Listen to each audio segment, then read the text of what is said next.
Le petit Père Noël rouge.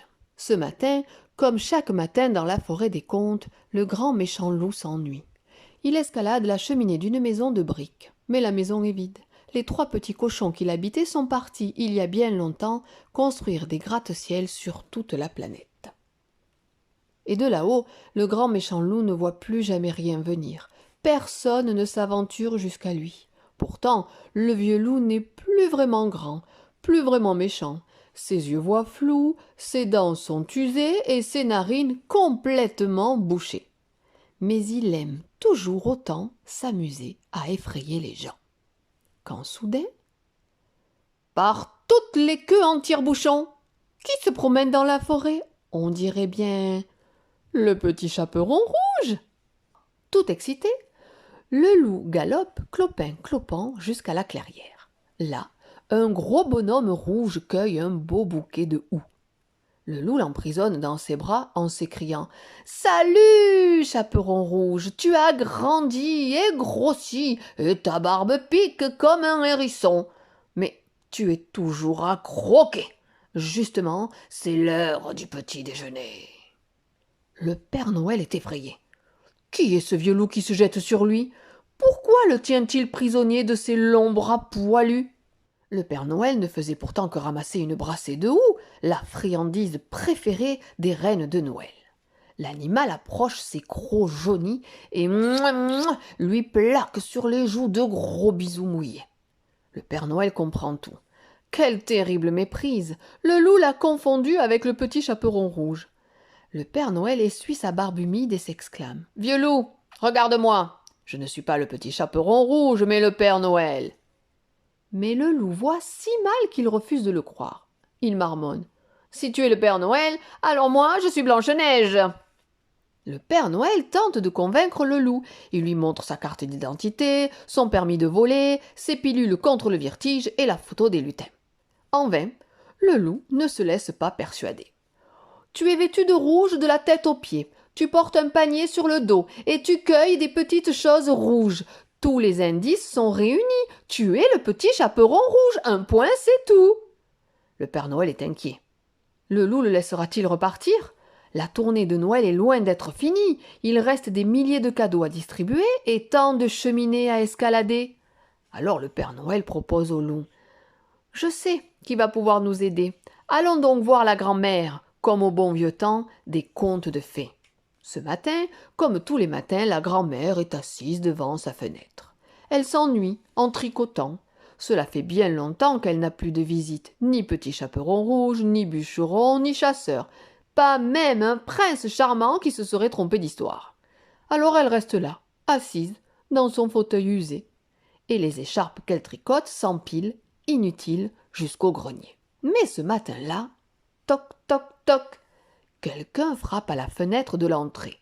La grand-mère voit si mal qu'elle peine à distinguer ses deux visiteurs. L'un tout noir et poilu, l'autre tout de rouge vêtu. Et si c'était le petit chaperon rouge? Elle crie aussitôt « Tirez la chevillette et la bobinette, chéra !» Le gros bonhomme rouge s'approche pour la saluer.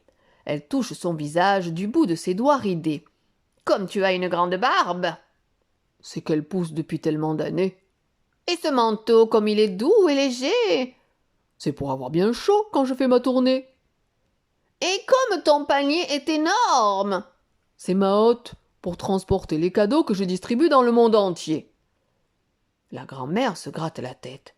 « Mais alors, tu n'es pas le petit chaperon rouge. Tu es le Père Noël, le seul, le vrai !» Le loup comprend alors qu'il s'est trompé. Il est tellement embarrassé que son museau devient plus rouge que le nez d'un clown. Il file se cacher dans la cuisine en prétextant « Je vais faire chauffer l'eau du thé. » Le thé est servi. Le Père Noël déguste le délicieux breuvage en écoutant le loup et la grand-mère raconter leur vie pleine d'ennuis. « Ah, les choses ont bien changé, regrette le loup. La forêt des contes était beaucoup plus animée il y a quelques années. »« C'est vrai, ajoute la grand-mère.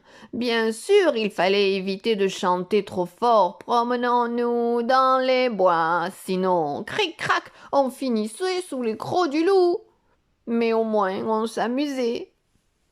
Et maintenant, poursuit le loup, je n'y vois même plus assez pour reconnaître le chaperon rouge. Et mes yeux sont si fatigués, blague la grand-mère, que je pourrais laisser un loup me dévorer. La grand-mère et le loup rient de cette bonne plaisanterie. Tous les deux savent que le loup est devenu végétarien. Les grand-mères et les chaperons rouges lui donnaient la nausée. Alors le Père Noël se lève de sa chaise. Merci pour le thé. Je ne dois plus tarder pour achever ma tournée. Il sort dans le froid et regagne son traîneau. Dia! Mais au lieu de décoller, direction la Voie lactée, les rennes tirent l'attelage jusqu'à la maison de la grand-mère. Quand le Père Noël repasse la porte, la grand-mère et le loup le dévisagent, étonnés. Le Père Noël sort de sa hotte des lunettes de grand-mère, des lunettes de loup, une pile de jeux de société et toute une bibliothèque. Il pose tous ses cadeaux devant la cheminée et s'exclame. Voilà ce qu'il vous faut pour ne plus jamais vous ennuyer. Joyeux Noël, les amis! L'heure du départ a sonné. Le loup et la grand-mère entendent les clochettes tintinabulées. Ils agitent leurs mouchoirs en criant « Merci, merci et bon voyage !» Le traîneau vole déjà dans le ciel. Les rennes galopent fièrement, leur nouvelle écharpe de grand-mère chaudement nouée autour de leur cou. Ce soir de Noël, comme désormais chaque soir dans la forêt des contes, la grand-mère se retourne vers le vieux loup et dit « Rentrons nous amuser. Quelle belle soirée nous allons passer !»